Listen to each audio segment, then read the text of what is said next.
Hello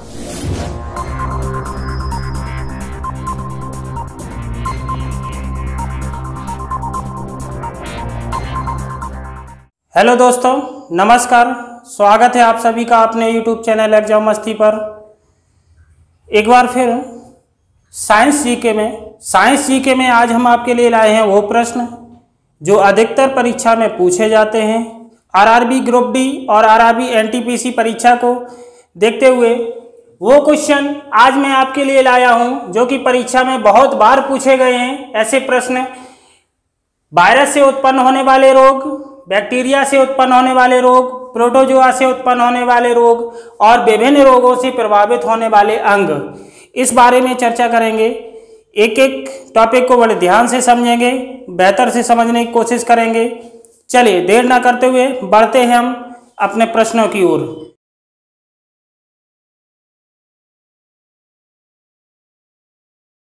सबसे पहले हम जानेंगे कि वायरस से उत्पन्न होने वाले कौन कौन से रोग होते हैं। वायरस से उत्पन्न होने वाले कौन कौन से रोग होते हैं। देखिए, आप जब परीक्षा में बैठते हैं, जैसे पूछ लिया गया कि एड्स किससे उत्पन्न होने वाला रोग है, वायरस से या बैक्टीरिया से या प्रोटोजोआ से, तो आप वहां जब परीक्षा में प्रश्न को हल करते हैं तो ज़्यादा कंफ्यूज हो जाते हैं।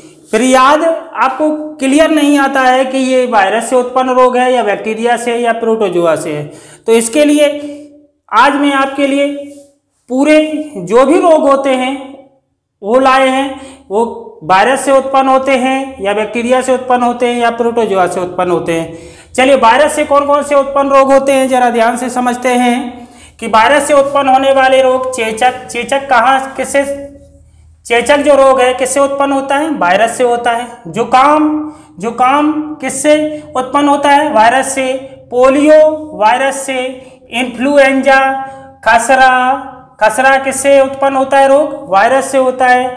डेंगू ज्वर कई बार परीक्षा में पूछा जा चुका है। डेंगू ज्वर वायरस से उत्पन्न होता है या बैक्टीरिया से, प्रोटोजोआ से। तो डेंगू ज्वर जो होता है वो वायरस से उत्पन्न होने वाला रोग है। मेनिनजाइटिस रोग किससे उत्पन्न होने वाला है, वायरस से है। इबोला भी वायरस से उत्पन्न होने वाला रोग है। एड्स का जो रोग है वो वायरस से उत्पन्न होता है। चिकनगुनिया ये नाम आपने काफी सुना होगा।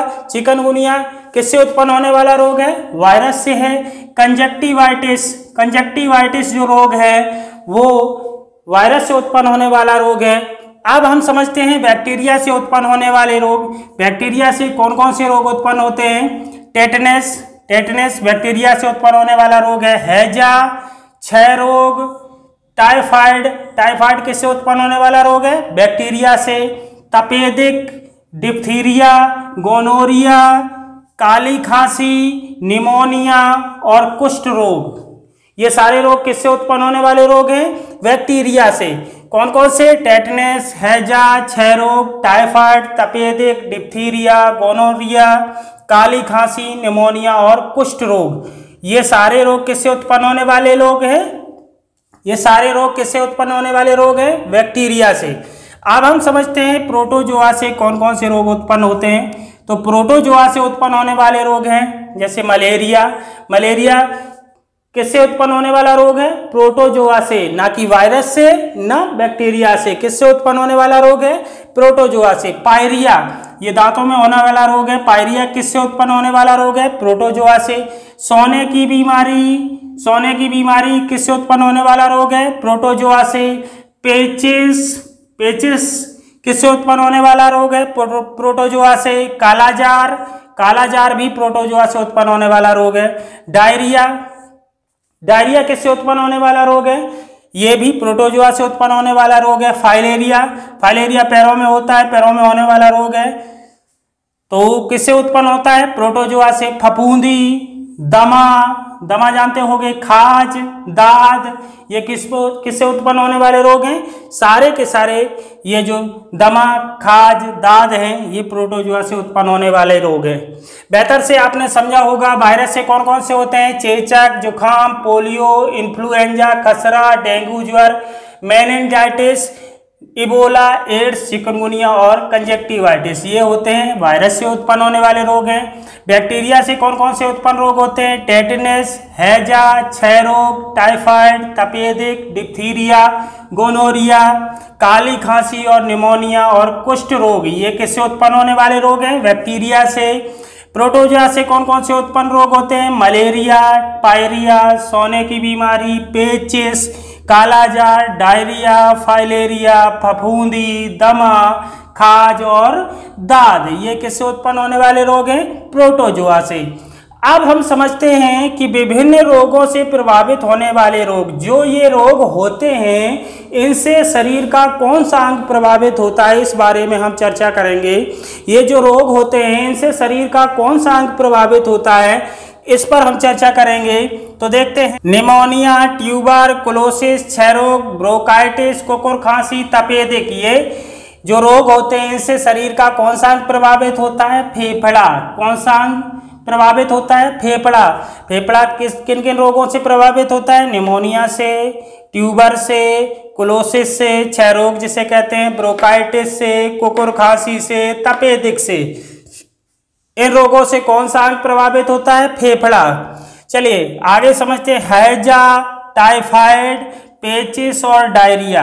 कौन कौन से? हैजा, टाइफाइड, पेचिस और डायरिया, इनसे कौन सा अंग प्रभावित होता है? आंत। कौन सा अंग प्रभावित होता है? आंत।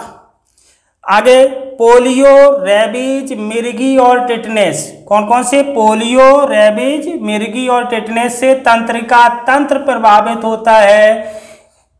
किससे होता है? पोलियो, रेबीज, मिर्गी और टिटनेस से तंत्रिका तंत्र प्रभावित होता है। स्कर्वी रोग से कौन सा अंग प्रभावित होता है? कई बार ये क्वेश्चन पूछा जा चुका है, कई बार ये प्रश्न पूछा जा चुका है कि स्कर्वी रोग से कौन सा अंग प्रभावित होता है? तो होता है मसूड़ा। कौन सा? मसूड़ा। स्कर्वी और पायरिया से मसूड़ा प्रभावित होता है।